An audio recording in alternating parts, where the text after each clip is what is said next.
Voilà. Allez, vas-y. Apocalypse 15, selon Jean. Puis je vis dans le ciel un autre signe, grand et admirable, 7 anges, qui tenaient 7 fléaux, les derniers, car par eux s'accomplit la colère de Dieu. Et je vis comme une mer de verre mêlée de feu, et ceux qui avaient vaincu la bête et son image et le nombre de son nom, debout sur la mer de verre, ayant des harpes de Dieu.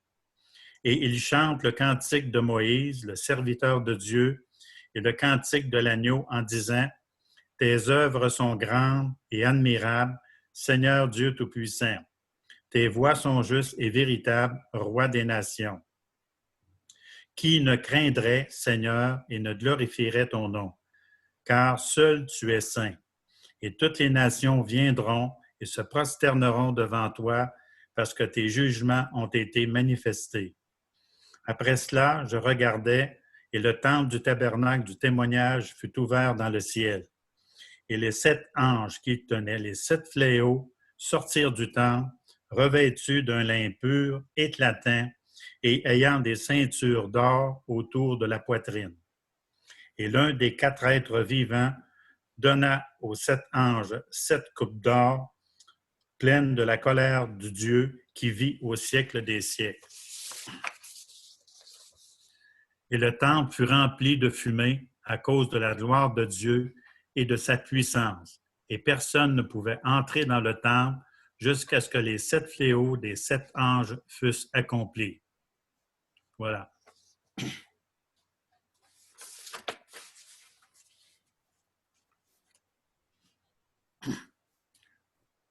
Ton micro, David. Entends, David, ton micro. Ton micro. Alors, je disais donc que ce chapitre-là est vraiment un chapitre fondamental, bien qu'ils sont tous fondamentaux, mais là, il y a quelque chose dans ce chapitre. Extraordinaire.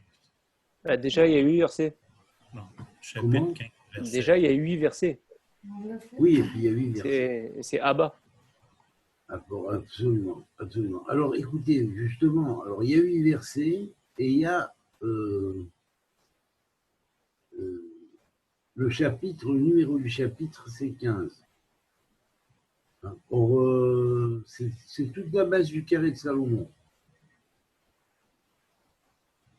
Le carré de Salomon, lu dans tous les sens, on trouve 15. Et en fait, il y a 8 sens de lecture, c'est-à-dire il y en a 3 horizontaux, 3 verticaux et 3 horizontaux, 3 verticaux et 2 en diagonale, qui fait 8. Donc ici, on est vraiment dans la clé du futur. Alors écoutez bien. Le verset 1. Je vois dans le ciel un autre signe, grand et admirable. 7 anges se tenant 7 clés. Les dernières, car c'est par elles que doit s'achever la colère de Dieu. Or en hébreu, vaer et je vois au présent. Hein, donc, on ne peut pas dire que cette chose-là, elle s'est passée à l'époque, parce qu'il n'aurait pas mis je vois. Et donc, ceux qui disaient oui, vous savez, il y en a beaucoup qui disent comme ça, oui, les apocalypticiens, ceux qui voient l'apocalypse, ils voient l'apocalypse partout, il leur semble que ça va se passer toujours dans leur génération. Ici, le texte marque bien. C'est quelque chose qui se passe dans un éternel présent, mais qui en fait est basé sur un futur. Mais dans ce futur-là, on dira au présent, parce que ça va se passer effectivement au présent, et donc on dira au présent, oui, c'est comme ça que ça se manifeste. Alors voilà, je vois dans le ciel un signe dans le ciel. Alors, vaere otaher, j'ai vu un signe autre. Alors ici, j'ai vu un signe autre, c'est-à-dire le terme otaher signifie un signe, mais c'est aussi un signe et c'est une lettre. Alors écoutez bien, regardez la force. Vaerae, quand on lit le texte en hébreu, Vaerae ot aher, et je vis une lettre qui a un signe en même temps. Autre, Bachamaï, dans les cieux. Gadol venifla, grand et merveilleux. Sheva'a Melachim, il y a 7 anges. En fait, ces 7 anges sont 7 lettres et 7 signes. Mais chaque signe a par lui-même sa propre signification. Et ces signes-là, ou ces lettres-là, sont Begad Kefrat. Les lettres Bet, Gimel, Dalet, Kaf, P, Resh et Tav. Ces 7 lettres représentent les 7 lettres qui à la fois sont liées aux 7 planètes, aux 7 cieux, aux 7 mondes, aux 7 univers qui a pu exister même avant notre univers, qui est constitué de 4 univers à l'intérieur de lui-même. Mais les 7 univers ont relation avec les mondes antérieurs avant Adam Arishon, avant Adam. Et même avant même que la genèse de ce monde, de ce Big Bang, soit créée. Donc, vous voyez, c'est une sorte de septenaire qui signifie à la fois qui a une signification à la fois dans les midot, c'est-à-dire dans les, on pourrait dire, comment on traduit midot? Comment je pourrais traduire midot? Transaction. Attribut, comment dirais-je? Bonnes émotions peut-être ou... Oui, bonnes émotions, bon attribut qui est à l'exemple du Créateur. Oui. Donc, ça, c'est la manière dont on traduit midot. Midot veut dire aussi dimension. Ça veut dire que cette image du Créateur que nous avons en nous, dans nos midot, c'est-à-dire dans nos bonnes... Action. dans notre éthique, notre bonne éthique. Voilà. En fait, c'est ce qui maintient le monde en place. Et ce sont ces 7 attributs-là qui sont liés directement à la fois aux 7 cieux, aux 7 planètes dans notre système planétaire, aux 7 sphérotes inférieures dans l'arbre de vie, aux 7, même on pourrait dire,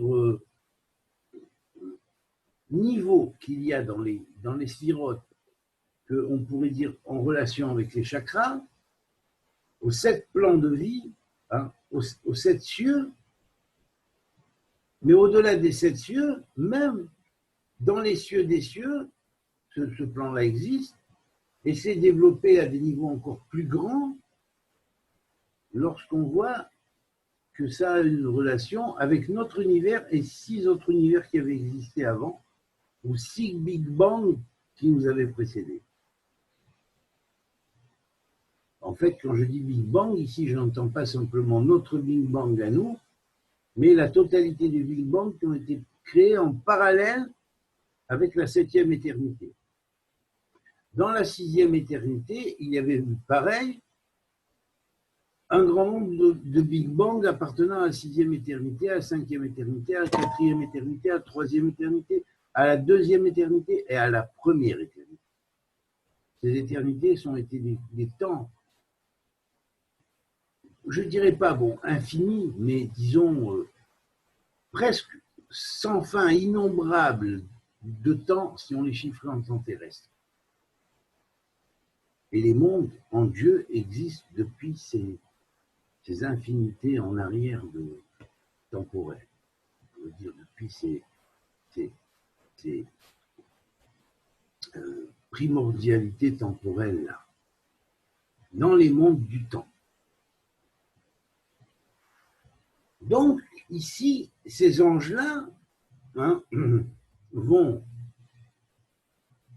en ce qui concerne notre monde, notre Big Bang, il y a eu dans les différentes couches, si on pourrait dire, des mondes supérieurs par rapport au monde plus inférieur à eux, des, comment dirais-je, des brisures à un moment donné. Et donc ces brisures-là, elles ont été du fait que la création n'a pas été capable d'assumer quelque part la réception de ces vertus infinies. En fait, ces vertus, le terme midot, c'est vertus. De ces vertus infinies, elles ont été incapables de les assumer. Et donc, de ce fait, il y a eu destruction de monde. Alors, évidemment, dans notre monde à nous, nous réparons les erreurs qu'il a pu y avoir dans les mondes antérieurs. C'est-à-dire ce qui a pu se passer dans les mondes antérieurs, où il a été créé une brisure quelque part, quelque chose qui fait que le monde a été quelque part brisé et qu'il faut le réparer. Il faut en même temps réparer l'amida. C'est très important. La réparation de l'amida en nous par rapport à l'amida divine. Alors, c'est valable pour nous, êtres humains, c'est valable pour les anges, c'est valable à tous les niveaux de la création. Pour les super anges, pour les super héros, pour tout ce qu'on veut. Donc, voilà pourquoi il est marqué ici. Donc, je vois un autre signe grand et admirable, et 7 anges. Les 7 anges, c'est 7 signes, en fait. Chacun a son signe. Et chacun va réparer son signe, oui, ou sa lettre, de par le fait qu'ils vont détenir la clé des 7 plaies, ces plaies sont là pour faire assumer à l'univers du Tikkun son dernier karma avant que le monde ensuite n'évolue en Dieu dans l'infinité, dans son infini, et plus jamais ne se rebrise ou ne subisse de karma à l'avenir, comme ça a pu être suivi dans les cycles précédents. Alors voilà, donc maintenant,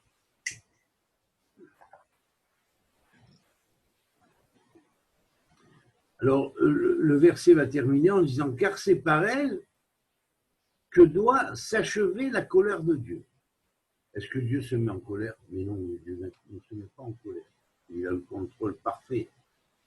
Il ne pourrait pas, s'il se mettait dans une colère de la manière dont on imagine à l'humain la colère humaine, il ne pourrait pas créer des mondes. Il ne pourrait pas créer des mondes. Un être colérique ne peut pas créer des mondes.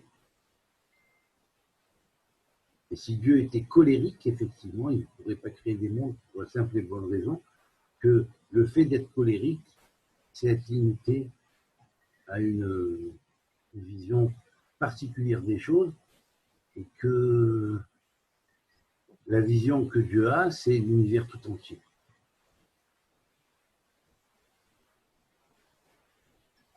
La colère engendre le meurtre.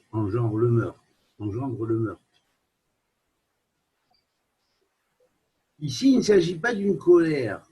Alors, nous allons analyser les termes hébreux. Et Shiva Hamakot, ces anges-là portent en eux les 7 plaies, mais Makot, c'est aussi Kamut. C'est-à-dire, c'est aussi les mêmes lettres que Kamut, à Kamut. La multiplicité, vous savez, il y a la qualité et la quantité. Alors, le fait qu'il y ait eu débordement dans ces vertus divines, c'est parce que les êtres sont allés à considérer plus la quantité que la qualité. Voilà pourquoi le terme Kamut est utilisé ici. C'est extrêmement important. Alors, à Makot, à Acharonot. À Makot, à Acharonot, c'est les mêmes lettres. Les coups, on les reçoit parce qu'on n'a pas restreint la Kamout vers la Échout. C'est-à-dire qu'on a obliqué la conception de ces vertus divines vers la Kamout et pas vers la Échout. C'est-à-dire pas vers la qualité, mais vers la quantité.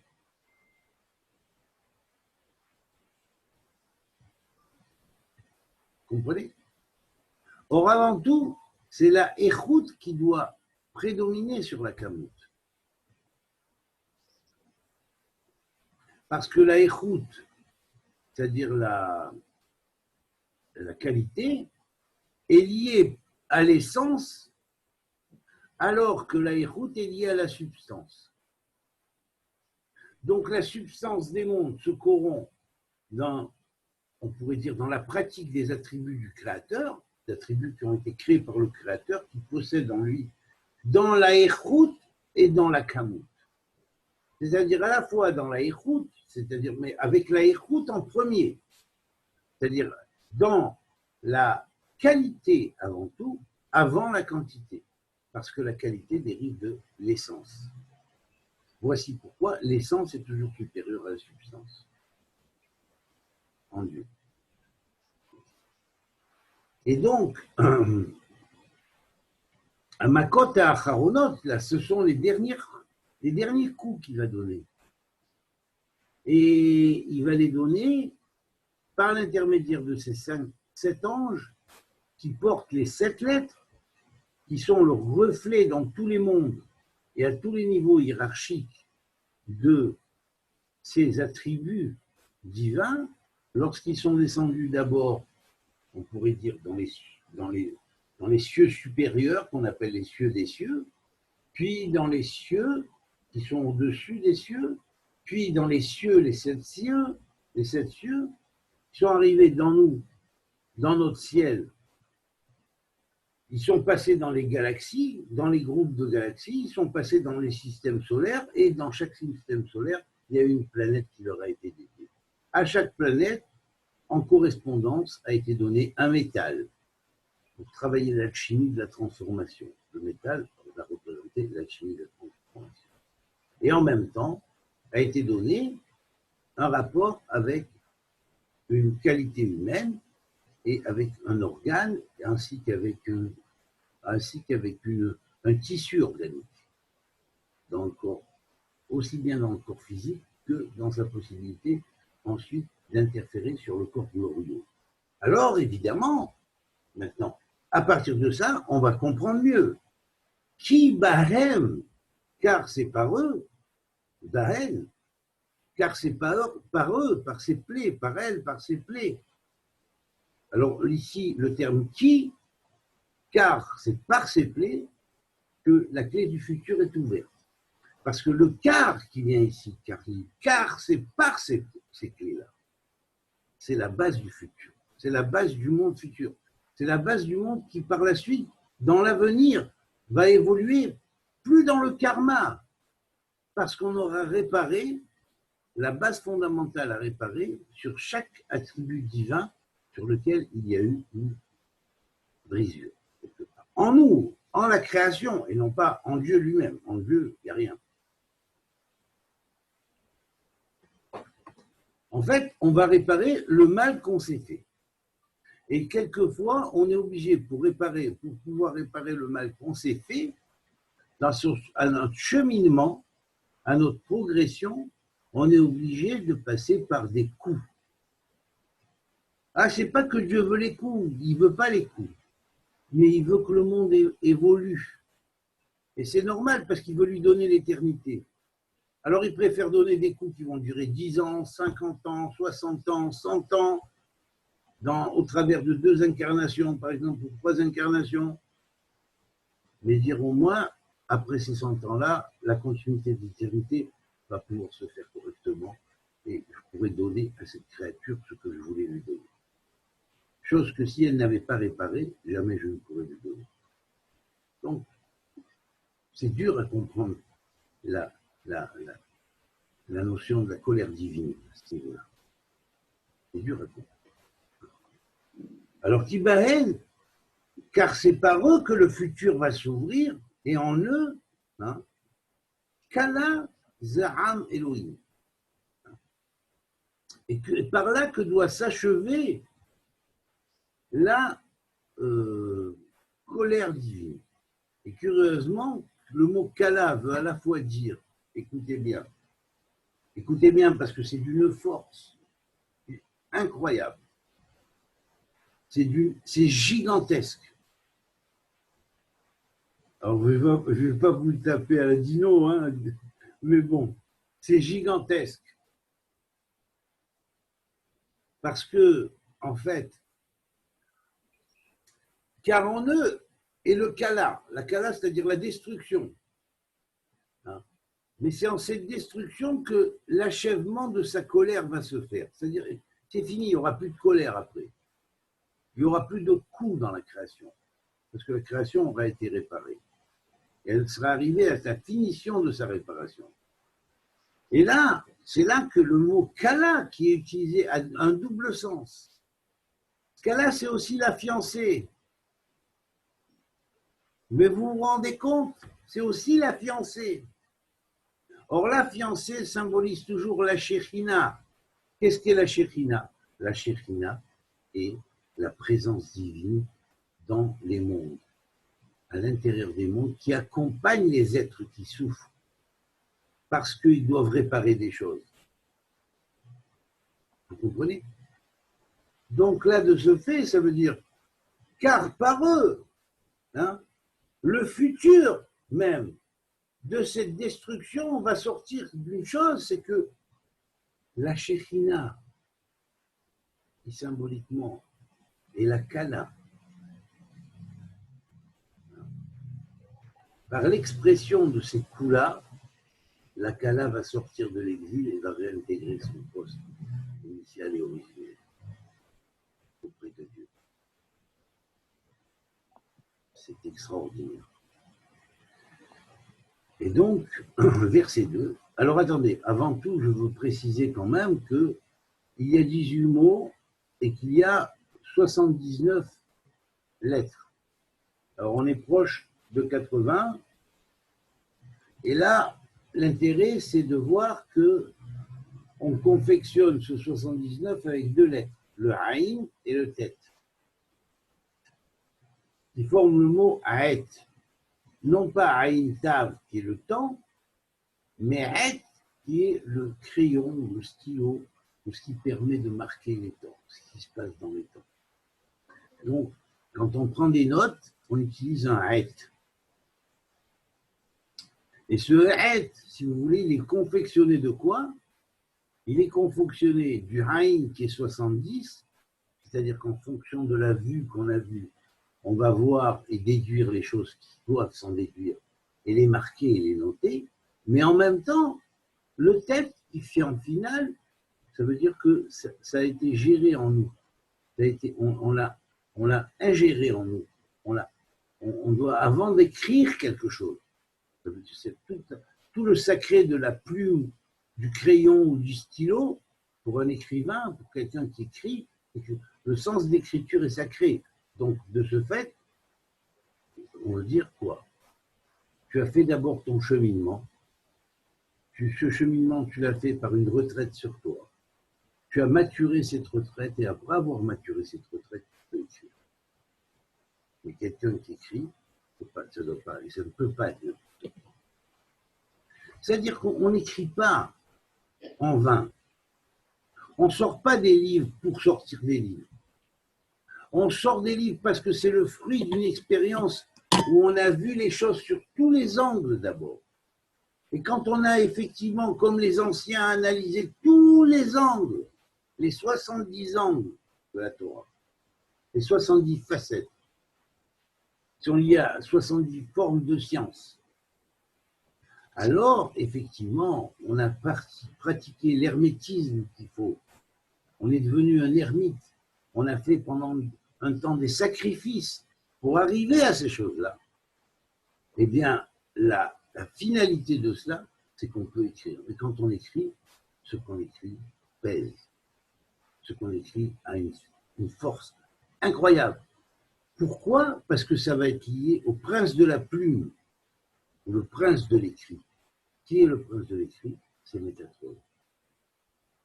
C'est Métatron, c'est-à-dire c'est le prince des faces.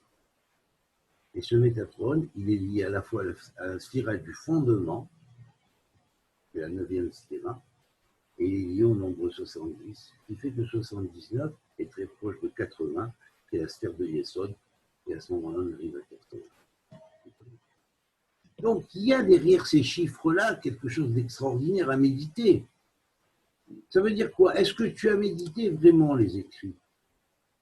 Hein? Non, vous avez fait des tas d'écrits, messieurs les terriens. Vous avez sorti des livres et des livres et des livres. À qui sortait un livre? Oh, le Draventel, il a écrit tel livre, et l'autre, et Saint Thomas d'Aquin, et tel machin, et tel machin. En fait, référez-vous à l'hermétisme. Est-ce que vous avez suivi la voie hermétique? Est-ce que vous avez fait le travail qu'il fallait faire avec quelques livres? Ce n'est pas nécessairement important. Car comme a dit Salomon, prenez les vrais écrits qui sont les écrits saints de Dieu, tout est sorti d'une même source. Le reste, on peut faire des livres et des livres à l'infini, mais qui valent rien. Pourquoi? Parce que ça se marchande. Et la plupart du temps, les gens sortent des livres et des livres et des livres et des livres et ils usent de la plume. Et vas-y que je use de la plume. Et vas-y que je use du stylo. Mais en réalité, tout cela doit être bel et bien contrôlé. C'est très puissant comme enseignement.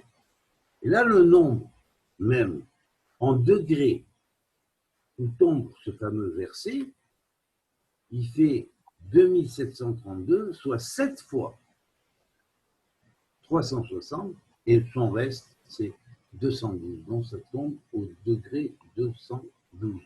C'est quoi 212? Rabbi. Où est-ce que ça doit être un rabbi, un vrai? Où est-ce que ça doit être un rabbi, un vrai? Et aujourd'hui, est-ce que vous croyez que ceux qui sortent des livres à l'infini, et machin, vas-y, je te sors, et vas-y, je te sors, est-ce que ce sont des vrais rabbis, des maîtres? Est-ce qu'ils ont pris l'exemple sur le Dieu créateur qui aurait pu faire une infinité de Bibles et qui a condensé la totalité de toutes les informations de l'univers dans un seul livre? Attendez, vous croyez qu'on l'a décodé? Non, messieurs. Non, messieurs les jurés. Non, mesdames les jurés. On ne l'a pas décodé. On est loin de l'avoir décodé. Ah, vous croyez que quoi? C'est quoi? Ce qu'il y a derrière la Bible, c'est ce que disent les curés, les rabbins ou les imams quand ils en font des références. Mais non, c'est pas ça. Vous savez ce qu'il y a derrière ça. Vous savez qu'est-ce que c'est, comment il a écrit, Hachem, ces choses-là? Avant d'écrire le livre suprême, il a pris sa Torah de feu noir.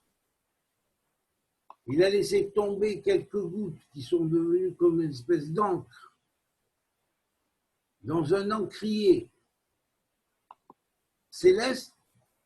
Il a pris cette doigt du feu noir, il a changé en feu blanc et il a écrit sur le parchemin le livre symbolique de la Torah. Et c'est lui-même qui a fait la première mitzvah que le roi doit faire, écrire dans cet endroit. C'est tout. C'est ça la Torah. Et derrière chaque mot, chaque phrase, chaque nombre de lettres, chaque nombre de mots, chaque valeur numérique de chaque mot, d'expression ou de verset entier, et des fois de 2 versets, a une signification précise. Et dans combien de systèmes de valeurs numériques? Vous croyez que ça passe seulement par le système connu par les kabbalistes en herbe, hein? Vous croyez que ça passe que par ce système-là? Et ça passe par des systèmes et des systèmes. Et l'application des nombres. Dans chacun des systèmes en nombre entier, elle va devenir après en nombre avec virgule. Et tous les nombres peuvent être réduits dans chaque système de valeurs. Et vous vous imaginez. Et tous les secrets des ananimes, ce qu'on appelle les nuées célestes, des pulsars, des quasars, des trous noirs, des étoiles à neutrons, tout ça, c'est tout qui a été fixé dans la Torah. Ah, l'autre, il est là, il dit, ah, tu sais, à la cache-route. Ah, tu crois que c'est ça, toi, la cache-route comme tu la comprends? Hein? C'est que ça, tu crois, ça y est, tu as tout compris, là, ça y est. Ah non, non, moi, je ne sors pas de ça, moi. Moi, je ne sors pas de ça, moi. Moi, je fais ce qui est marqué comme c'est marqué. Et qu'est-ce que tu as compris de ce qui est marqué? Bichlal et Tambay. Je n'ose pas dire. Et Hamar. Comme ça, il disait le Tunisien. Et Hamar. Ça veut dire espèce d'âne. Mais bien sûr, c'est des ânes. Et le plus beau, c'est que ces ânes-là croient enseigner. Et ils croient que l'enseignement qu'ils donnent, ça y est, c'est la Torah, c'est toute la Torah. Alors, pour s'excuser de ce peu de Torah qu'ils donnent, des fois, quand ils prennent conscience que tu leur mets devant, ils disent « Oh, les secrets sont à l'Éternel, mais à l'homme, il a donné simplement de le transmettre à ses enfants, et machin. Et donc, tu fais une Torah que je voulais être familiale, et puis c'est tout. C'est l'exact contraire du système de la Torah que Dieu a construit à Moshe.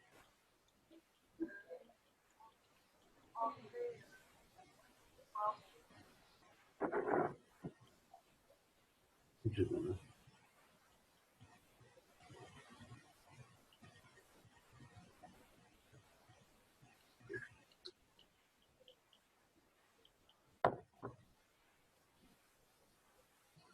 Verset 2. Je vois comme une mer de verre cristallin, mêlée de feu. Au bord de cette mer, debout, les vainqueurs de la bête. Donc, qui sont les vainqueurs de la bête?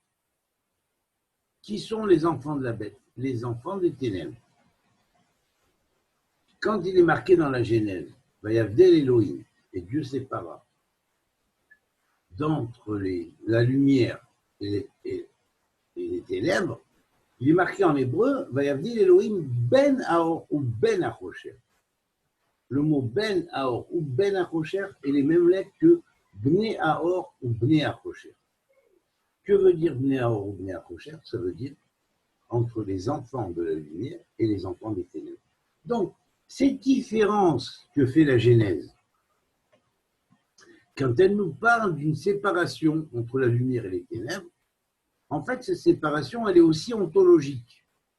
Elle n'est pas seulement élémentaire, elle est ontologique. Puisque, au niveau ontologique, c'est entre les enfants des ténèbres et les enfants de la lumière. Mais c'est aussi, même dans le monde animal, étant donné que les espèces animales sont appelées une famille menée, alors c'est aussi dans les espèces animales, les espèces de jour et les espèces de nuit. Chacune a son fonction dans la création. Il y a des animaux qui sont prédateurs la nuit. Il y en a d'autres qui sont des prédateurs de jour.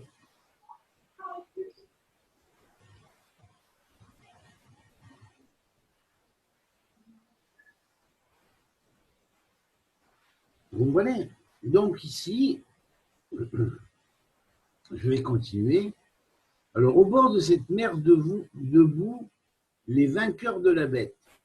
Donc, les vainqueurs de la bête sont les enfants de la lumière qui ont vaincu les enfants des ténèbres. Ça nous ramène au texte de Qumran et à tous de nombreux livres d'Apocalypse traitant du sujet, auquel il serait temps de s'intéresser pour mieux comprendre les choses. Et pour mieux comprendre pourquoi et en quoi ce livre-là va remettre tout en place. Alors, les vainqueurs de la bête, de son image, vous comprenez? De son image, et du chiffre de son nom, 666, ce qu'on avait dit avant, tenant les harpes de Dieu. Alors, ces vainqueurs-là tiennent les harpes de Dieu. C'est quoi? Ces harpes de Dieu, c'est 70 harpes. C'est 70 harpes parce que la bête avait 7 couronnes, et, 7 têtes et 10 couronnes. Et sur chacune des têtes, il y avait 10 couronnes en fait. Ce qui fait 7 fois 10 égale 70, qui est la valeur numérique de ce que certains ont traduit par Armageddon. Mais Armageddon, ça ne veut pas dire, ça ne fait pas 70 en valeur numérique. Et Armageddon, ce n'est pas là-bas que va se passer ce qu'on décrit par Gog et Magog. Par contre, Gog et Magog en valeur numérique est égal à 70. Donc cela signifie ce verset-là signifie une anticipation sur un futur où effectivement on verra une mer cristalline, une mer qui est devenue très pure, très belle, où il n'y a plus tous les déchets que ces grandes sociétés là qui appuient le gouvernement d'ordre mondial ont pu nous pourrir les mers et rendre la vie dure aux poissons. Non, quand ça se sera balayé, la mer va être repurifiée. Et la mer sera comme une mer cristalline dans le sens de dire que les lettres mêmes de la mer qui donnent la vie, elles vont devenir des signes. On sait que la Lune est liée à la lettre Tav. Donc, quelque part, il y aura un des signes parmi les 7 signes et des lettres parmi les 7 lettres qui va effectuer la purification de la mer, de toutes ces ordures-là. Mais comment ça va se faire? Vous savez, ils ont fait un continent pratiquement qui fait 4 fois, 5 fois la grandeur de la France, 4 ou 5 fois la grandeur de la France, rien qu'en bouteilles de plastique et tout ça va être rebrassé, réduit, et on trouvera un moyen de le détruire autrement qu'en le jetant dans la mer. Voilà. Donc la mer va redevenir cristalline, parce que les lettres de feu qui sont en elle vont commencer à être les lettres de feu cristallin. Et elles vont s'éveiller, ces lettres.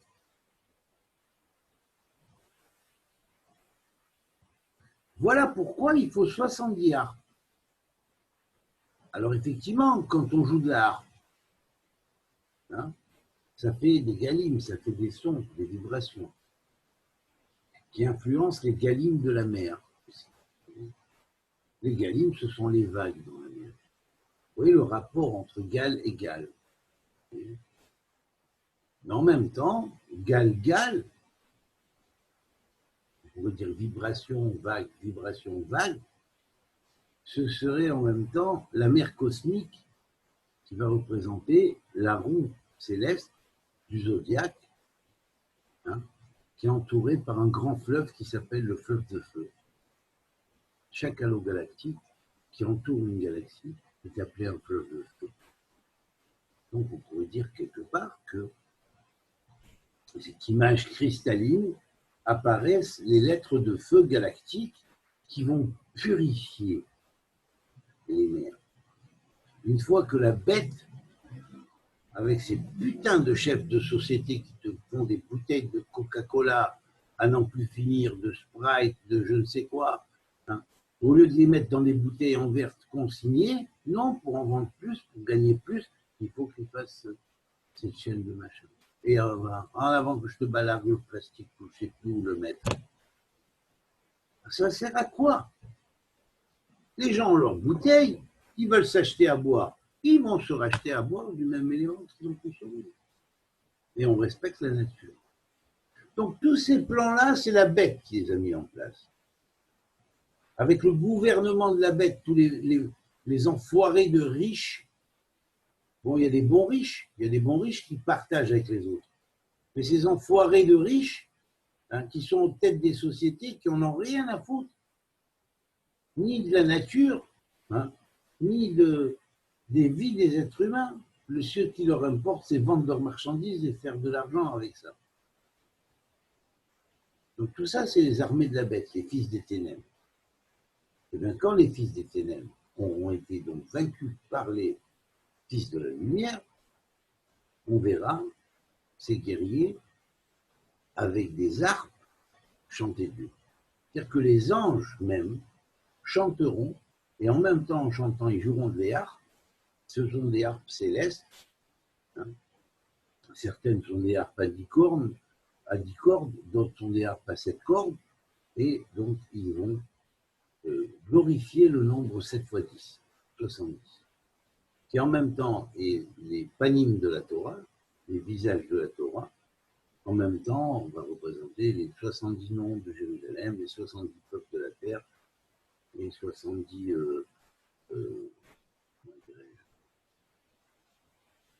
oui, les peuples de la terre et les sciences dérivées des 7 piles.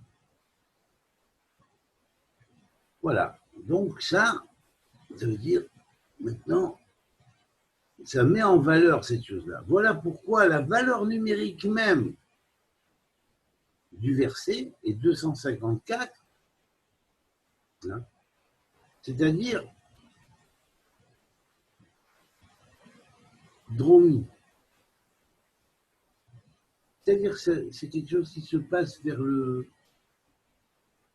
nord, le nord représente, le sud, pardon, représente le chesed, la bonté. Donc ici, c'est quelque chose qui est en relation avec la bonté. Et le nombre des lettres ici, c'est 103. 103 lettres dans ce verset. Et 18 mots. 18 mots, c'est la vie. 103, c'est la lettre. Parce que la lettre est la base de l'être quand l'être cherche la vie. Et la lettre, le nombre 103 ici symbolise la pierre aussi. Parce qu'il faut, comme on taille la pierre, et c'est sacré de tailler la pierre, on taille la lettre et c'est sacré de tailler la lettre. Comme il y a une science de la taille des pierres, de chercher les dimensions des pierres, il y a une science de chercher les dimensions des lettres. Parce que si les pierres sont des matériaux de construction de maisons où l'homme peut habiter, les lettres sont les matériaux de construction des lettres dans lesquels l'homme peut se réfugier. Voilà. Voilà pourquoi il y a 103 versets. 103 lettres. Alors maintenant,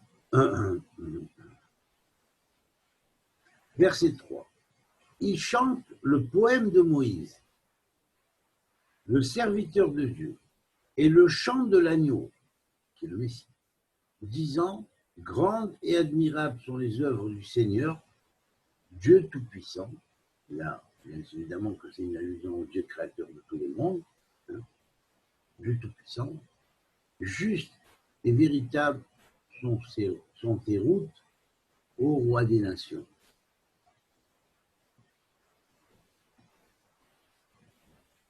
Alors ici, le poème de Moïse, le serviteur de Dieu, et le chant de l'agneau.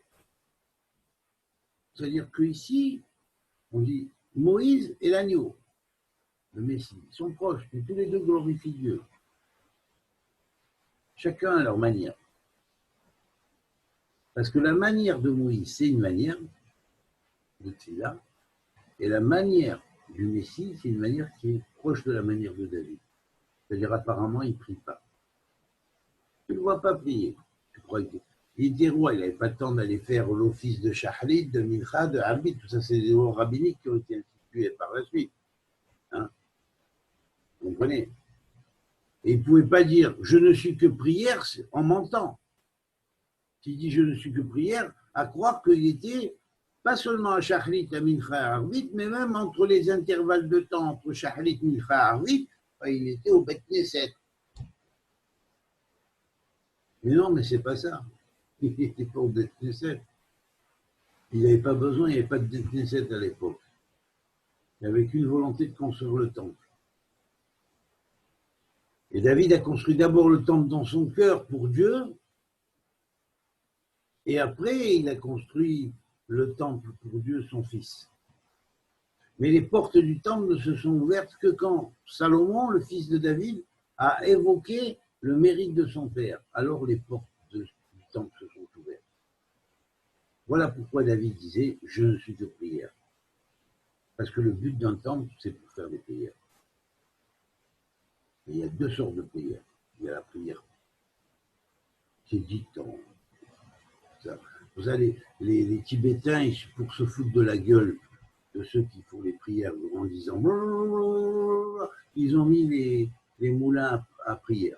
Ils les font tourner comme ça. C'est pareil que... C'est tout. C'est exactement pareil que celui qui fait il n'a rien retenu de ce qu'il dit. Il ne sait même pas ce qu'il dit. Mais il faut qu'il soit présent dans tous les offices. L'autre là-bas, il va faire Allahu Akbar, Allahu Akbar, Allahu Akbar. Il veut que tout le monde le voit, qu'il est venu à la mosquée pour prier. Et puis voilà, mais rien. À part répéter, comme un perroquet, des phrases, il n'y a rien du tout. Et puis l'autre là-bas, le chrétien, c'est notre père qui va dire, et voilà, et c'est pareil. Et c'est pas ça que Dieu veut. C'est pas la bonne prière. Je suis désolé. La vraie prière, c'est la prière qui sort du cœur, qui correspond à l'expérience que nous vivons et qui nous sort de l'expérience que nous vivons. Donc voilà, les deux modes de prière ici sont mis en valeur. La prière de Moshe, c'est vraiment la prière où chaque détail est recherché et mis en valeur. Moshe ne sort pas des mots de prière comme ça. Il sort les mots de prière quand c'est le moment de la prière. Et il le sort avec une ferveur extatique. Et puis, il y a la manière de David. De temps en temps, il y a la manière extatique. Mais bien sûr, mais pas trop souvent la manière extatique. On ne l'affiche pas trop. De temps en temps, ça fait du bien, ça ouvre les portes. Et la plupart du temps, je ne suis que prière. Parce que ma vie, je la vis comme une prière. Parce que moi, je réalise la prière. Et la ligne du Mashiach, elle est pareille. Réaliser, en écrivant, et tout ce qu'on écrit, c'est de la prière.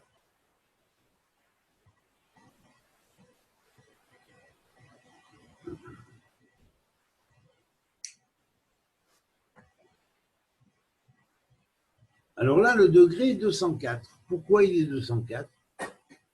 Bien sûr, par le nombre 2724, qui est 7 fois 360 plus 204 restants. En quoi cette prière-là, quel est son rapport avec 204? Eh bien, 204, c'est égal à Tzadik. Donc, ce n'est pas n'importe quelle prière. C'est une prière, la prière du Tzadik vrai, du Tzadik authentique. Et là, on a deux modèles. L'agneau qui sort de David, mais qui sort de David, qui avait un peu des deux jumeaux, Yaakov et Esaü. Tout comme Yitzhak les avait émis, ces deux jumeaux, Yaakov et Esaü. Mais ce sont deux frères. Et n'oublions pas qu'on dit le Messie sort d'Yitzhak. Pourquoi? Parce que Yitzhak est le symbole même de l'agneau aussi, de l'esprit. Donc c'est le principe dont le Père originel a inauguré la notion du monde des sacrifices. Et là, on ne va pas dire comme Soral qui interprète ça complètement à l'envers, en disant, oui, Abraham, il a voulu sacrifier son fils. Alors, il va chercher un rapport avec les sacrifices d'enfants. Mais quelle folie, quelle dinguerie. Et comment on peut interpréter les choses aussi bêtement, et ça se croit intelligent, mais à part faire de la politique, je suis désolé. Le sacrifice d'Israël, il faut comprendre la profondeur spirituelle qu'il y a derrière ça. Alors, bien sûr, pour se défiler, il dira oh, c'est des pensées dans leur tête que c'est comme ça. Tu as pesé avec les nombres, c'est trop tu parles. Tu sais pourquoi Yitzhak c'est 208?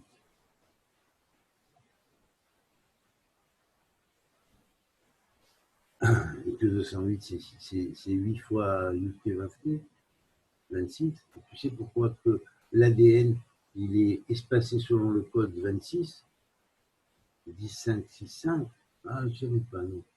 Ah, je ne savais pas.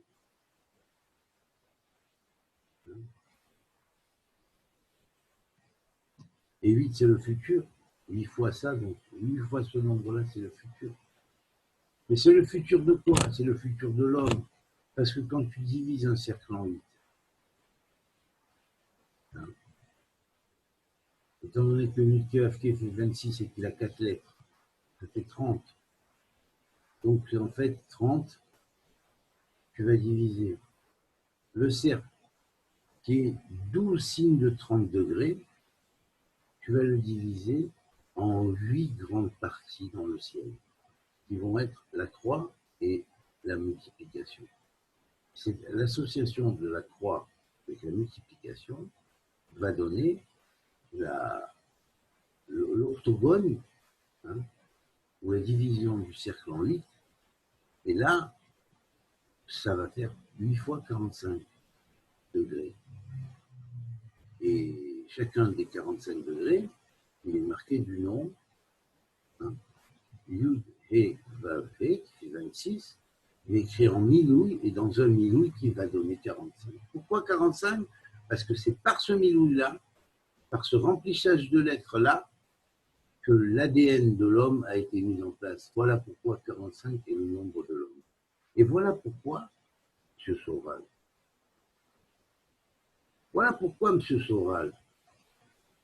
il y a 45 à la valeur numérique d'Adam, mais il y a également 45 paires de chromosomes pour construire le génome humain. Alors, il vaut mieux la boucler plutôt que de dire les conneries que tu racontes à ce niveau-là. Va te refaire, va te refaire.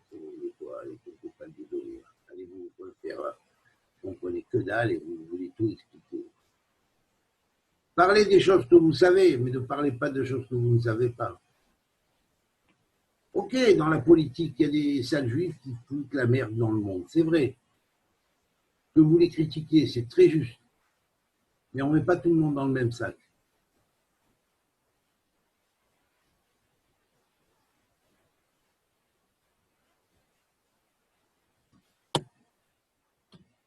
Voilà.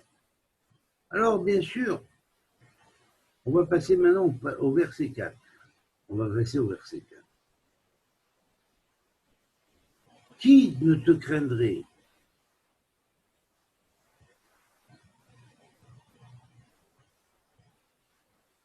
Et là, le nom de Yudke est marqué. Qui ne te craindrait? Alors, vous voyez, quand vous lisez le texte en français, Dieu, et ne glorifierait ton nom. C'est pas comme ça, c'est marqué. Dans l'authentique, c'est marqué Mi, Lo, Yiraoucha. Qui est-ce qui ne te révérerait pas? Hein? Et en te révérant et en même temps en te craignant, te voit. Te voit.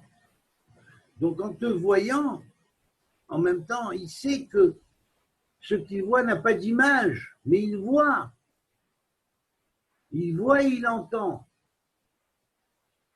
Et c'est qui? L'Éternel. Et là, le nom d'Éternel est marqué. C'est fantastique. Alors, Milo Yiraoucha, qui est-ce qui ne te craint pas? Velo iten kavod les shimcha, qui ne donnerait pas de gloire à ton nom. Kikadosh ata, car tu es saint. Mais saint, pas de la sainteté, comme on dit comme ça. Oh, c'est vrai, quand on te frappe sur une joue, dans le... ça c'est du faux semblant de la sainteté. Le faux semblant de la, disons, je dirais pas de l'amour ici, c'est pas forcément, mais plutôt de la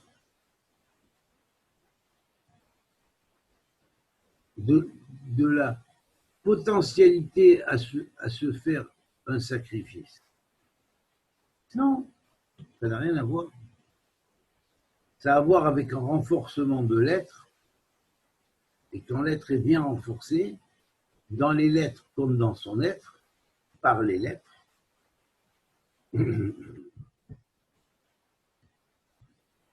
en se passant du soi-disant dicton qui dit l'esprit vivifie, la lettre tue, elle te tue. En quoi elle tue? Elle ne tue pas. Quand tu dis tue en français, tu prononces l'être à l'envers. Hein, si tu l'écris en hébreu. Donc, la lettre ne tue pas, au contraire, elle vivifie. Alors voilà l'inversion des valeurs.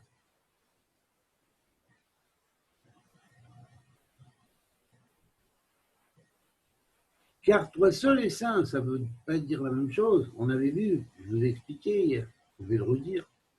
Ça aidera mieux à comprendre le verset. Toi seul est saint, toi seul est codé, encodé depuis la primordialité de l'éternité. Et il n'y a pas plus primordial que l'éternité. Mais depuis la primordialité de tout le monde qui commence, et qui va tendre vers un développement, va se développer un code originel qui est appelé l'encodage primordial. Mais cet encodage primordial contient une clé finale. Et c'est cette clé finale qui est la clé du futur. Qui est la clé du futur. La clé de l'unité est la clé du renouvellement. On pourrait dire presque de la résurrection de la chose selon son état originel. S'imagine que tout ça a été implanté dans la création faite. C'est ça le vrai sacré. C'est pas le faux semblant. Oh, c'est sacré. Ça n'a pas été touché par un impur. Voilà, ça c'est pour toi, ça c'est pour les êtres humains. Mais le sacré dont on parle ici, c'est un sacré encodé. C'est sacré automatique. Il n'y a rien à faire là, tu ne peux pas le désacraliser.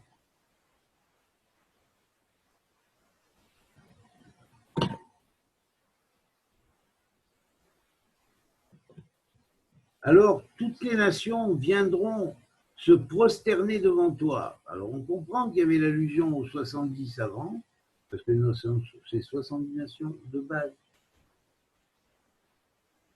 Et surtout à une époque où on a, comment dirais-je, appliqué la base de ramener les Noachides. Et quand on sait que c'est, quand on compte le nombre de personnes qui ont été citées dans le texte de Noah, on en trouve pile 70. C'est pas pour rien. Donc on voit, on comprend pourquoi 2 versets avant, il y a l'allusion au nombre 70 par les harpes. Donc ça va faire rentrer tous les peuples dans le chant, dans la louange angélique, on pourrait dire, qui va amener une nouvelle vibration sur le monde, une purification de la mer, et la mer va purifier les êtres humains aussi. Pas forcément par un déluge. Parce que ce sera une mer qui sortira des lettres de feu cristallines, qui siègent dans la mer et dans l'eau de la vie. Autrement dit, même les corps biologiques pour refléter ces choses-là. Alors, bien sûr, viendront se prosterner devant toi parce que tes jugements sont manifestés. Et là, c'est fondamental.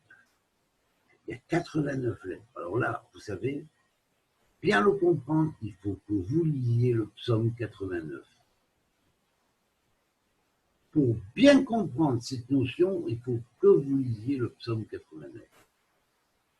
Où à la fin, il dit Bat Bavel, fille de Bavel, il est appelé aussi comme ça ici. Hein. Bat Bavel, qui pourra te rendre tout le mal que tu as fait? Et Bat Bavel, c'est qui? La fille de Bavel. Eh bien, c'est la Shrina qui a été corrompue, tournée à l'envers par les mensongers du gouvernement d'ordre mondial qui avait commencé déjà avec la tour de Babel et qui a continué au travers de tout ce qui est sorti de Babel, et puis après, qui a progressivement tourné les choses à l'envers en fonction de ça. Contrairement à la loi divine. Alors c'est appelé la Bat Babel, la fille de la grande prostituée, ou symboliquement la fille de Babel. La fille de Babel, ça représente le fait que la force diabolique a réussi à enchaîner les gens dans un exil intérieur et que la Shekhinah est obligée de les accompagner dans l'exil. Et que la Shekhinah, pendant l'histoire, elle souffre d'être dans cet exil. En accompagnant l'Assemblée d'Israël. Cette Shekhinah est non pas on dirait la Kala de Dieu, mais elle est la Kala du Mashiach.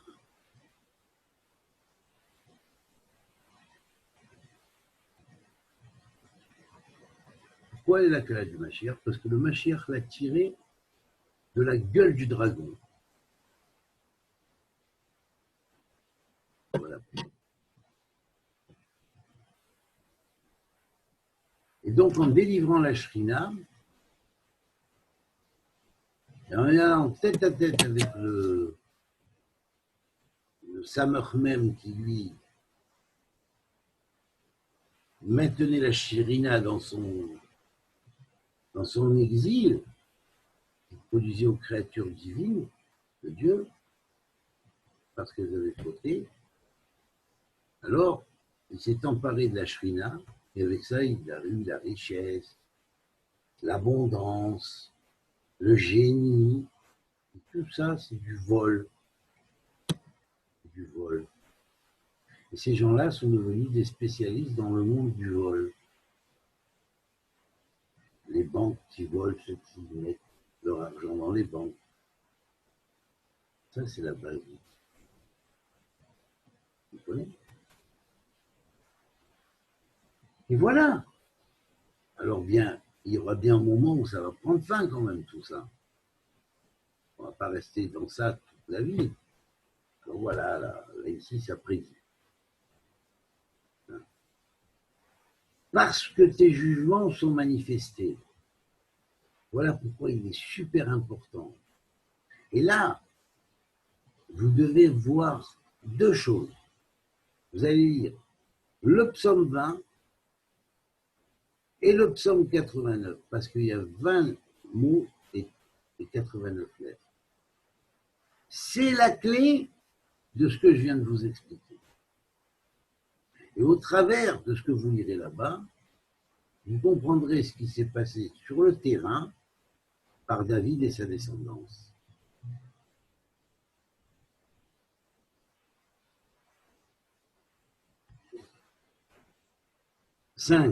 Verset 5. Après cela, je vois s'ouvrir dans le ciel le sanctuaire de la tente du témoignage, le Ohel Moed. Alors donc, dès lors que cette vision-là est apparue, que tout dans le ciel va glorifier ton nom, que Dieu est reconnu, toutes les nations viendront se prosterner devant toi. Après, le temple sera reconstruit, pas avant. Or, le gouvernement d'ordre mondial, ce qu'il veut, c'est construire le temple avant. Et faire manger ce gros canular à l'humanité en disant, voilà, c'est les prêtres des nations, c'est ci, c'est ça. Quelle prêtrise des nations. Je te dis pas la prêtrise, franchement. Ah, je te dis pas la prêtrise, là, franchement. Les traîtres, plutôt, les traîtres des Oui, nations. plutôt. Je te dis pas la prêtrise.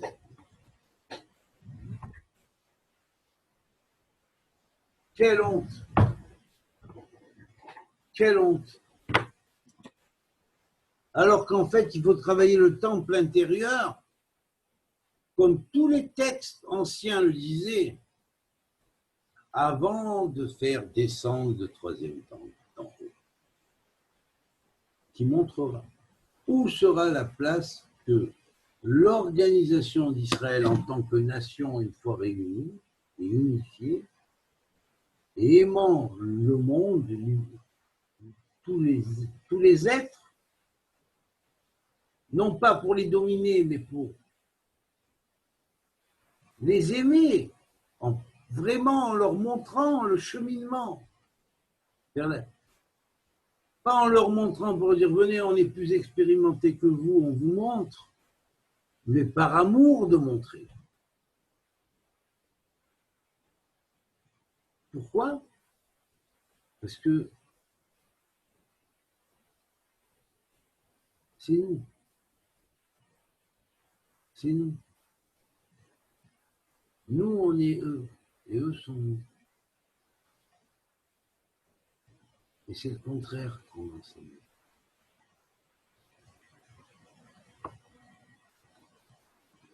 Moi, fils à papa. Moi, fils. Moi, peuple élu. Moi, fils à papa. C'est pas ça. Papa n'est pas content du tout quand tu parles comme ça.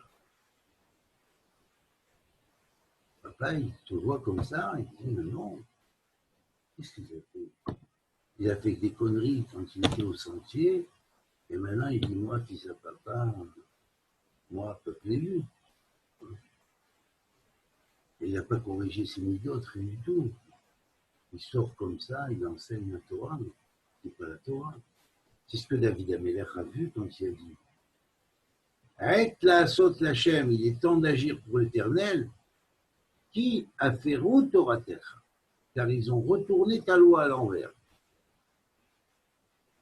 Bien sûr.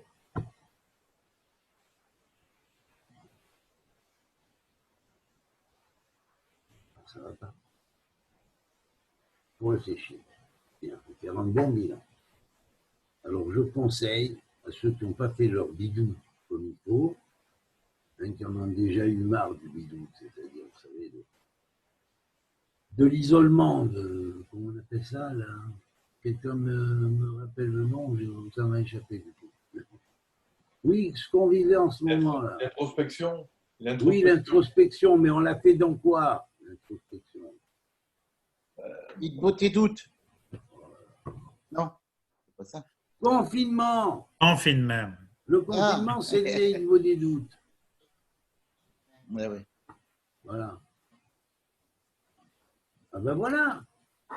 Alors, pour ceux qui n'ont pas encore vraiment passé leur confinement comme il faut, je conseille, même si on a dit maintenant c'est le temps du déconfinement, que ce soit ici ou là, qu'ils se prennent un petit peu de temps pour se refaire un confinement spirituel, réel. Parce que le but du confinement, c'était ça. Il faut arriver à ça. Il faut arriver à se déconnecter du mal avec lequel on était liés tous les jours, parce que on avait nos copains, nos copines, on les voyait au café, on répétait les mêmes choses, les mêmes erreurs. Mais pendant un temps où là, chacun est obligé de rester chez soi, il y avait des gens qui étaient mauvais par déteinte de d'autres gens qui étaient plus mauvais qu'eux. Et ces autres gens qui étaient plus mauvais qu'eux aussi, ils étaient plus mauvais par des teintes d'autres gens qui étaient encore plus mauvais qu'eux. Et bien, subitement, tiens, chacun a fait son introspection et il s'est retrouvé lui-même. Et là, curieusement, la haine qu'il avait pour la société, elle a disparu, en grande partie. C'est la seule chose qu'il ne faut pas que ça disparaisse, c'est la haine de Macron. Hein. Parce que des enfoirés comme ça, oui, là, eux, il faut qu'ils sautent. Parce que lui, il n'a pas fait l'introspection. Lui, il ment perpétuellement. Lui et toute la racaille qui est derrière, d'ailleurs. Alors ça, il faut que le peuple s'en souvienne aussi, parce que le souvenir, c'est important pour changer le destin. Et comme il vaut mieux que l'humanité échappe aux atrocités que ces gens-là veulent leur faire subir, tout en se mettant eux à l'écart, hein, ben, il serait temps que les gens se réveillent, hein, franchement. Voilà. Il serait temps que les gens se réveillent. Voilà. Et dans le bon sens. Donc, une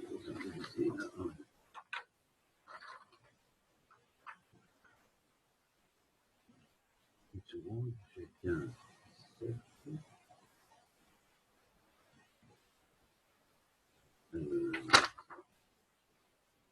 Voilà, pardon, à 6 maintenant. Alors 6. Alors regardez.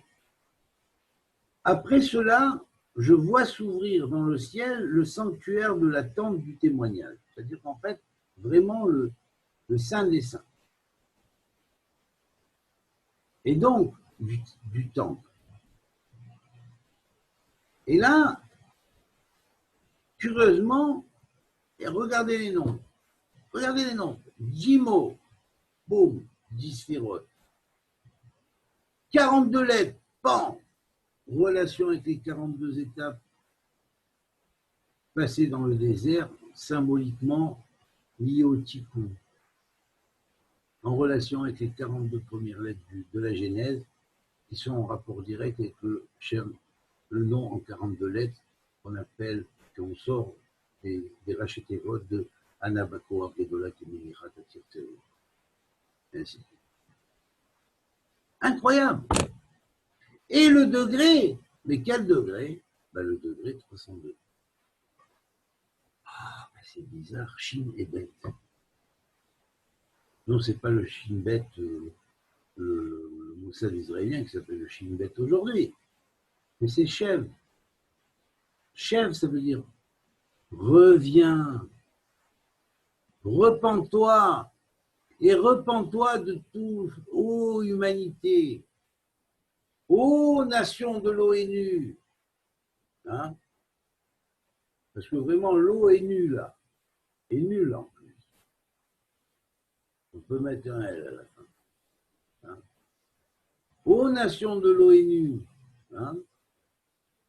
Ayez honte de la manière dont vous critiquez Israël, alors que vous savez très bien que dans tous les livres saints que vous acceptez en marquant sur le dollar God, en Dieu on croit, ou dans les églises, ou dans les synagogues, ou les mosquées, vous savez, dans le Coran, dans l'évangile comme dans la Torah, c'est marqué que le peuple juif retournera sur sa terre, que la terre donnera ses fruits, alors qu'autant de, comment il s'appelle, Twin, hein, il était allé en Israël en 1800 et quelques, il a dit c'est une terre totalement désertique et inhabitée. Rien n'y pousse, il n'y a que du désert. Il est bon de trouver un petit coin d'oasis quelque part. Après, tu vas me chanter l'histoire des Palestiniens et machin, c'est de la politique tout ça. Les Palestiniens, ils sont très heureux en Israël. Si le Hamas leur lâchait la grappe un petit peu, ceux qui veulent la destruction, si leur lâchait la grappe, les Palestiniens, ils ne souffriraient pas, ils rentreraient sur les territoires israéliens, ils ne feraient pas de mal parce qu'on ne les pousse pas à faire des attentats en leur disant pas faire cet attentat ou alors on te bute ta famille. Il y a des témoignages qui sortent aujourd'hui et ils vont sortir à la gueule de tous ces membres de l'ONU, là. Maudits soient-ils et leurs médias mensongers, maudits soient-ils.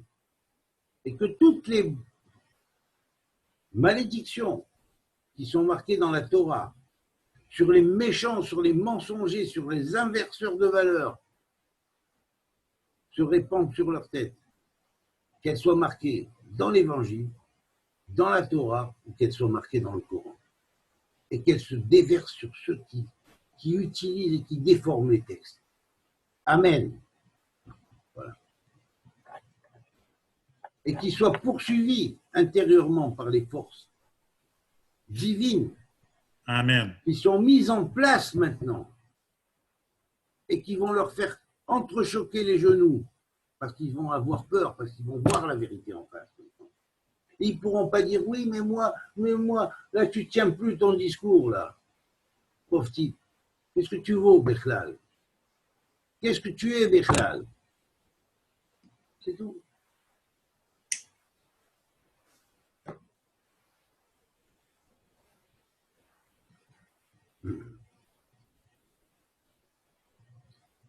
Donc le verset 6,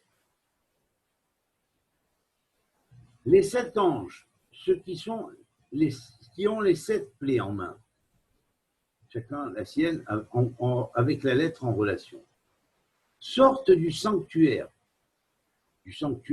ou tente du témoignage qu'il a vu dans le ciel. Vêtus de lin pur, le lin pur, ça veut dire attention, le sacrifice même de Caïn, la teshuva de Caïn, même, elle est faite.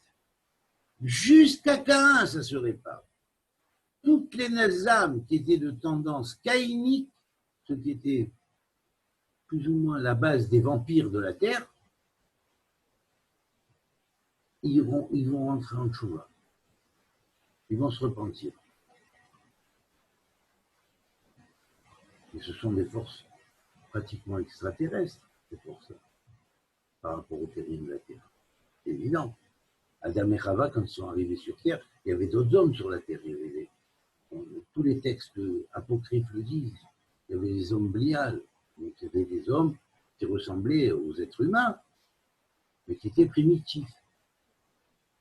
Mais Adam et Chava, qui venaient du jardin d'Éden, c'était différent. Puis quand Caïn a tué Abel par la suite, symboliquement, il faut comprendre, ça ne s'est pas fait sur un bonhomme qui a tué un autre bonhomme. Hein. Ça s'est fait sur des clans qui ont été montés sur Terre. Il y avait les caïnistes et les abélistes.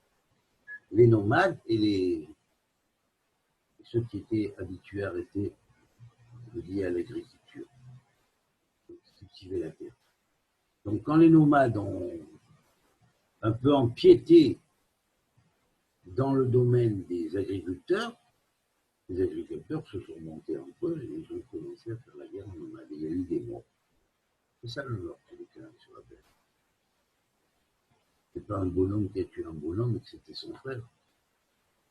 Ça, c'est le texte biblique qui le dit comme ça, parce que pour t'enseigner qu'à la base, tout le monde est frère.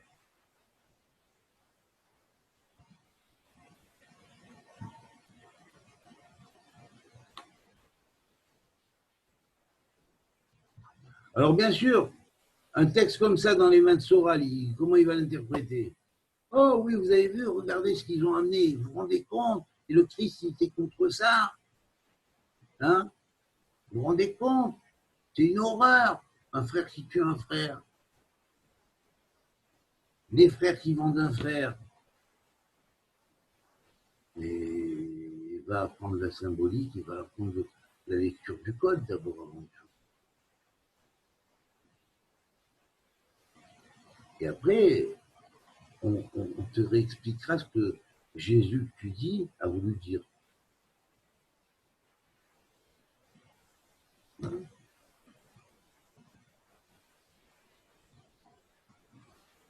Alors, vêtu de l'impur, c'est-à-dire que la réparation s'est faite jusqu'au tikkun même de Caïn et Abel.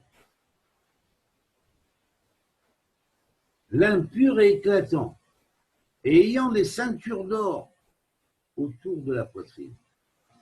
Là, ça veut dire que tout a été réparé. Parce que les ceintures, normalement, elles se mettent là, entre le ventre et le bas-ventre. Et donc, si c'est lié à là, c'est-à-dire que ça passe par les épaulettes, c'est déjà un symbole de, comment dirais-je, on pourrait dire de soldat divin. Chevalier. Comment? Non, je disais chevalier. Voilà, de chevalier. Et donc, ces chevaliers divins, ils sont revêtus de l'impure avec une ceinture d'or autour de la poitrine. Elle passe par là et entoure la poitrine aussi comme ça. Donc, je veux dire 6 branches. C'est turquoise, ça fait 4, en forme de cave, une X, et puis le tour de la poitrine, par la poitrine, il va être un nouveau cercle, en fait 2 branches qui partent vers la droite et vers la gauche, qui se rejoignent dans le dos. Et là, ça va faire 6 branches. Alors, on ne va pas s'étonner de voir que le nombre des mots, c'est 17, c'est pour le bien. Le nombre des lettres, c'est 90, c'est Meller, comme Meller David, comme Meller, qui avait le Magen David. Et 202, qui est la valeur numérique en degrés, nous tombe le nombre 2722, qui est 7 fois 360, et il reste 202, c'est le degré 202. Le degré 202 se trouve à 22 degrés de là du scorpion. Et là, c'est le degré de maîtrise totale. C'est le degré de Bar. Nash Kubar, dit le psaume 2. Nash Kubar. Aimer le fils. De quel fils s'agit-il? Du Mashiach, du Messie. Il est appelé fils. C'est marqué dans les psaumes de David. Nash Kubar. Bar Aleph Shit. Le fils de l'un est 6. Ben voilà, le fils de l'un, le fils Bar Aleph, le fils de l'unité, 1 et 6. Bereshit, Bar Aleph Shit. Le fils de l'un, 6. C'est par son association co-créatrice avec Dieu, que quand Dieu pensait et lui ordonnait de prononcer, on a vu la création se dérouler comme un film et se recréer. Et là, on a vu l'établissement de l'unité. C'est tout.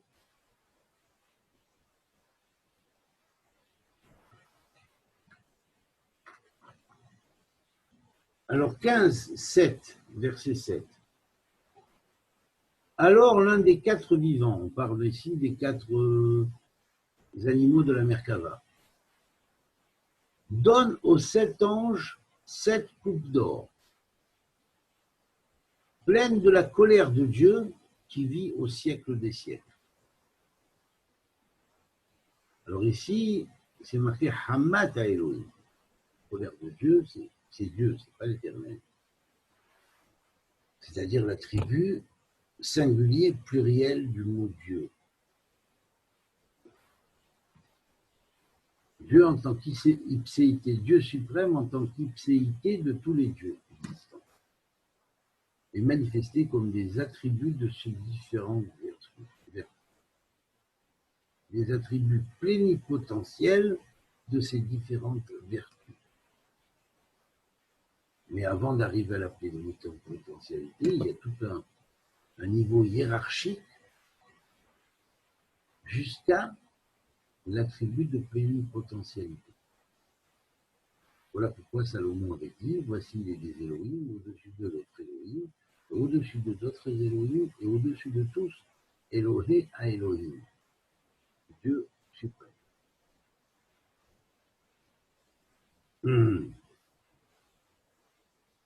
Donc, ces coupes d'or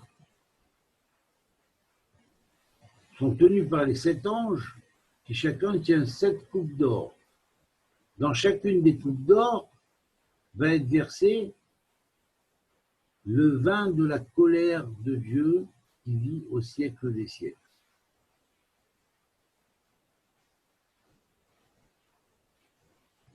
Qui a été témoin de toute l'histoire. Et ça va commencer maintenant, et ça commence maintenant, et ça je vous garantis. Hein. Ne croyez pas que c'est tombé comme ça, hein, pour rien. Hein. Ne croyez pas que l'OVNI qui s'est planté au... C'est un coup qu'ils ont fait, hein. C'est commencé le contact, hein, qui a été envoyé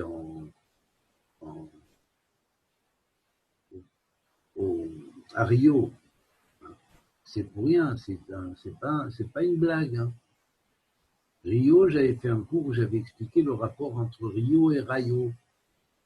Rayo, ça veut dire que le chemin courage, il est complet. Alors, quand il est complet, il y a le saut.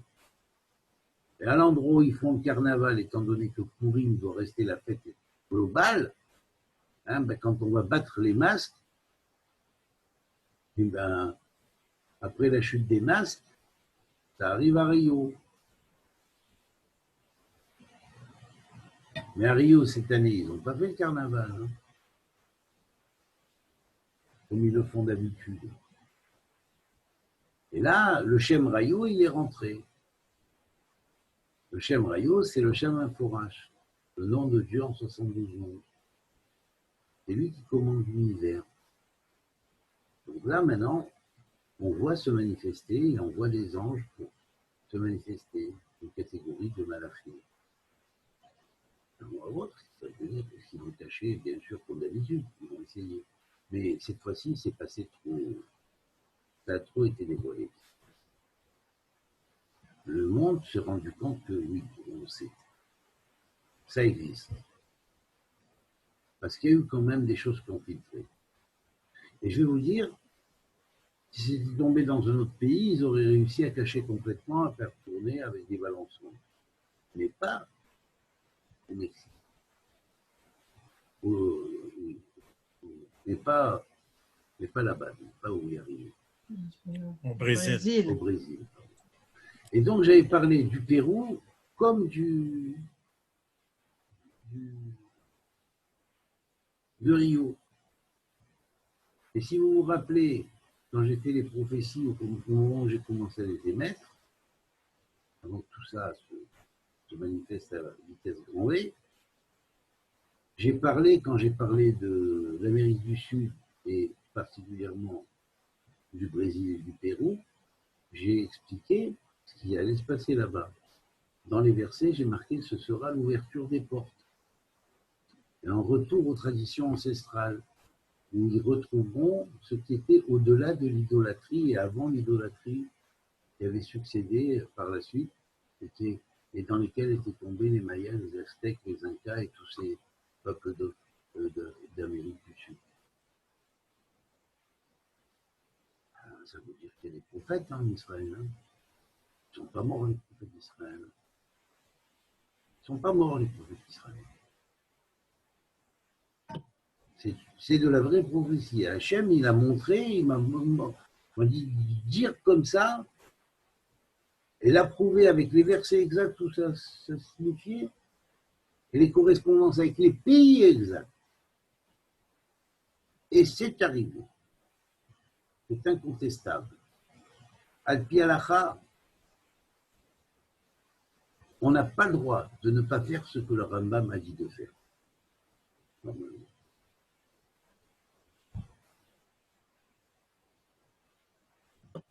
Alors, là, le nombre de lettres, c'est 73, qui nous rappelle la sagesse primordiale. Donc, ces 7 anges, qui sont les 7 coupes, elles vont déverser le vin de la folie des nations qui n'ont pas respecté la parole de l'Éternel, donc sont allés à l'encontre. Et elles vont boire à la coupe de la déraison. Et une plus folle que l'autre va défier l'autre. On y en a pas. Et là, le degré tombe au degré 271, qui est le degré 1 du Capricorne. Je veux dire que ici, la référence au coupe d'or est liée. À un temps accompli est liée. Donc on est dans un phénomène saturnien, comme le Capricorne. Et en même temps, ça vient dire, oui, les raisins de la colère de l'Éternel. Parce que l'Éternel a attendu longtemps. Longtemps.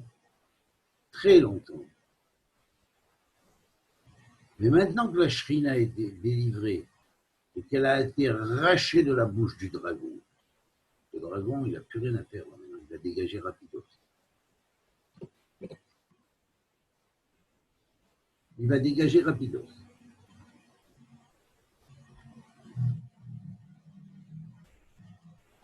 Alors maintenant, le dernier verset, c'est le verset 13. Le verset 8, pardon. Et là, curieusement, on va voir le rapport avec le degré 143. Et regardez comme ça nous ouvre. 143, c'est ce qui, pour nous, est lié à Kamad. Le nom de Élié écrit en remplissage de lettres. Le nom de Élié que Moïse, quand il a sorti le peuple d'Égypte, le peuple d'Israël d'Égypte, quand il ne savait pas quoi dire et comment se présenter au peuple d'Israël, Dieu lui a dit, va voir les anciens et dis-leur, Élié, Asher Élié m'a envoyé. Alors ils ont tous compris. Aujourd'hui, ce sera Kamad, Asher Kamad. Le nom de Élié, en minou, en remplissage de lettres, qui fait Kamad, Asher Kamad, ou celui qui fait Kamaz, Asher Kamaz, ce sont des noms, c'est pas la divinité finale de ce qu'on appelle l'humanité tout entière. C'est plus l'Égypte, c'est plus Israël, c'est toute l'humanité et tous les peuples de l'humanité par rapport à ce gouvernement d'ordre mondial maudit qui sont de toute nation, de toute langue, mais qui veulent manipuler et qui font une chose, c'est dominer les êtres humains pour pouvoir les asservir et les exploiter.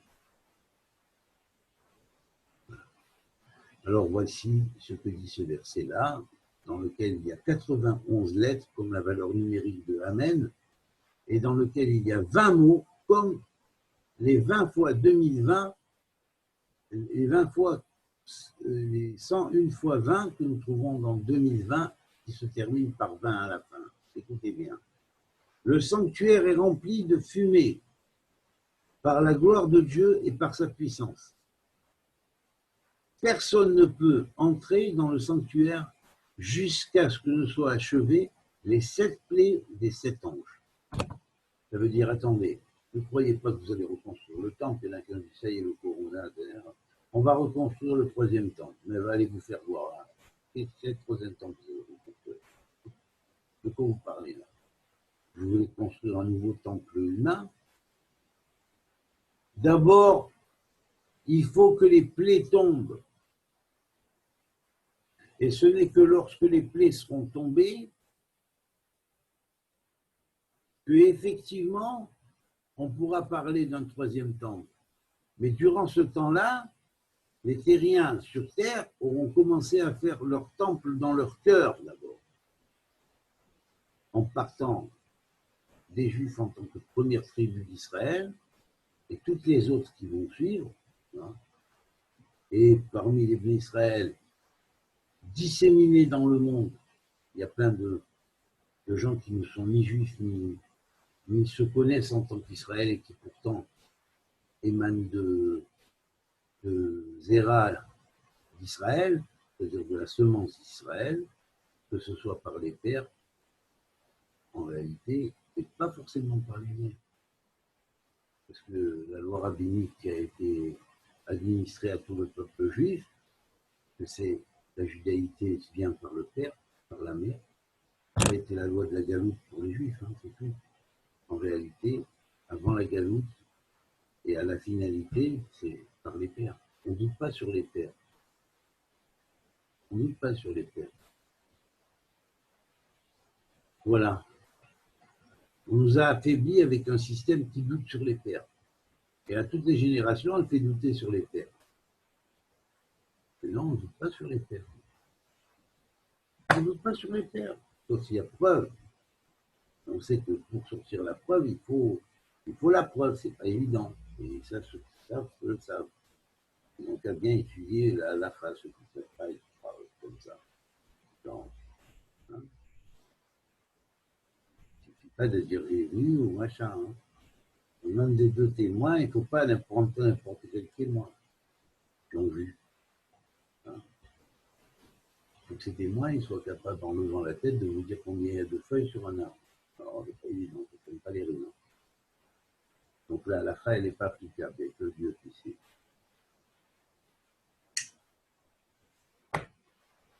On ne nous racontez pas des sornettes, hein, s'il vous plaît. Tout le monde connaît le dicton que c'est quoi de témoins, des vrais témoins, que quand on attrape un talit au milieu de la rue et que l'un il dit c'est que tout le talit m'appartient, l'autre il dit non, tout le talit m'appartient, l'autre il tient un quart, il dit non, un quart m'appartient, l'autre il dit non, trois quarts m'appartient. Bon, mais ça va, il faut que les deux témoins qui viennent, ils savent compter le nombre des arbres, des feuilles qu'il y a dans l'arbre, hein, pour être des témoins.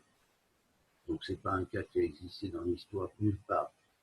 On en fait quoi de ça à la fin? Elle compte ou elle compte pas? Hein? Le talit, c'est ton intériorité, c'est ta spiritualité. Et deux individus qui se disputent le talit, c'est deux individus qui se disputent pour une lumière. Qui aura cette lumière? Celui qui dit j'ai trouvé en premier ou celui qui l'a vraiment trouvé en premier? Hein? C'est comme ça que ça marche.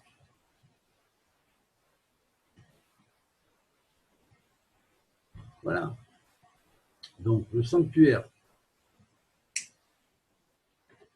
est rempli de fumée par la gloire de Dieu et par sa puissance. Personne ne peut entrer dans le sanctuaire jusqu'à ce que soient achevées les 7 plaies des 7 anges. Et ça, on peut dire Amen. Parce que ça se termine par un nombre de lettres qui est en relation avec le mot Amen. Amen. Qui est en relation avec le mot Malach. Et on sait que chaque Malach, parmi les Malachim qui étaient là-bas, c'est un 91.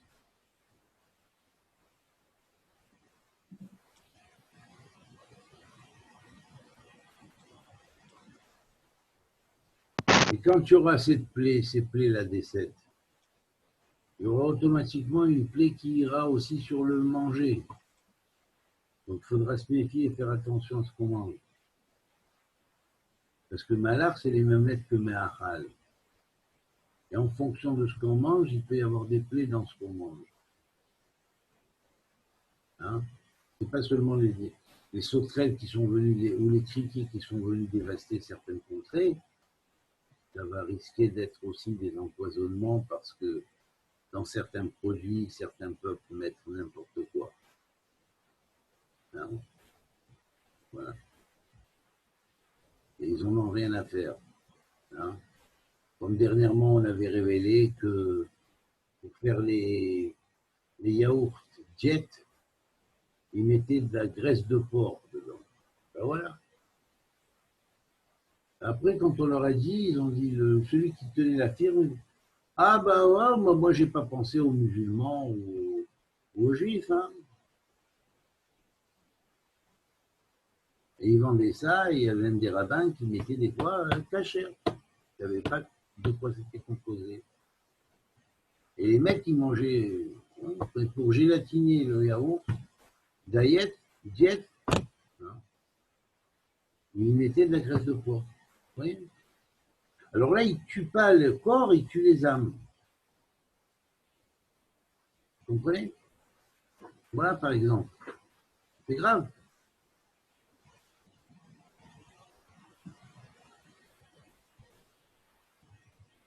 Voilà, donc, on a fini le cours, après j'ai fini le cours.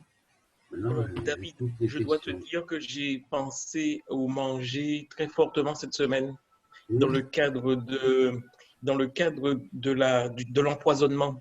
Je me suis dit qu'il va, je ne sais pas pourquoi, mais la pensée m'est venue très fortement. Absolument, absolument. Mais bien sûr, mais bien sûr qu'il faut faire attention.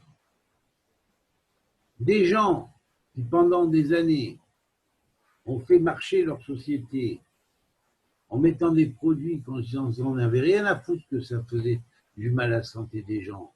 L'important, c'était de vendre, de faire du fric.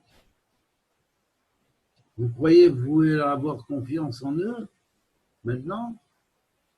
S'il y a une règle qu'on leur dit maintenant, bon, vous avez fait votre richesse, ça va maintenant, faut éliminer une bonne partie, là, tout ça. Alors vous vous arrangez de mettre dans ça tel truc, tel produit, ça va les tuer à petit feu, ils vont pas se rendre compte, ils vont partir un peu plus vite. Il faudra faire attention. Hein. N'oubliez pas que quand on parle des fois, même symboliquement, comme on dit, le serpent, il t'induit son poison. En hébreu, c'est ra'al. Le mal qui est en lui, c'est un poison. Alors il faut faire attention. Moi je dis, il faudrait les boycotter, il faudrait faire nos produits et laisser tomber leur firme de merde. Excusez-moi ces mots, mais vous savez, avec des chiffonniers, il faut employer des mots chiffonniers des fois. C'est tout. Bien sûr, s'il y a des rabbins qui écoutent mes choses, ils vont dire, oh, vous avez vu ce qu'il dit, oh là là, c'est pas normal, oh, vous avez vu, et puis il fume. Et moi, j'ai pas de compte à leur rendre, donc j'ai compte à Dieu. Et moi, c'est zéro. Vous êtes zéro. Tout. Parce que quand on dit tous les jours des prières, et que dans ces prières, il y a marqué des choses précises, et qu'on ne suit pas ces choses précises, ça s'appelle du bluff. Voilà pourquoi Dieu il a fermé toutes les maisons de prière. Chez les uns comme chez les autres, hein, parce qu'il ne peut plus supporter leurs mensonges, que ce soit ce qui se dit dans les mosquées, ce qui se dit dans les églises, ou ce qui se dit dans les synagogues, et aussi dans les ashrams, mais aussi, hein, parce que franchement, il y a peut-être que chez les lamas tibétains, ils n'ont aucun problème. Parce que moi, ils font des initiations sérieuses.